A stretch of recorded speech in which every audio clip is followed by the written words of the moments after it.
سمع الله لمن حمده.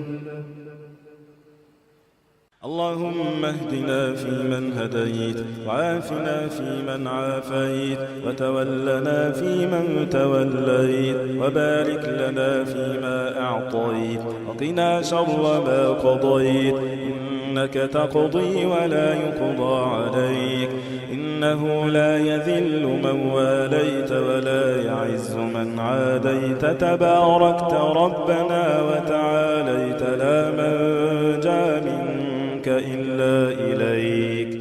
اللهم اغفر لنا جدنا وهزلنا وخطأنا وعمدنا وكل ذلك عندنا.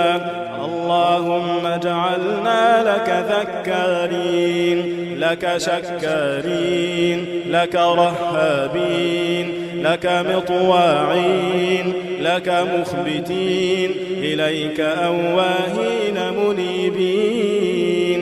اللهم تقبل توبتنا واغسل حوبتنا وأجب دعوتنا.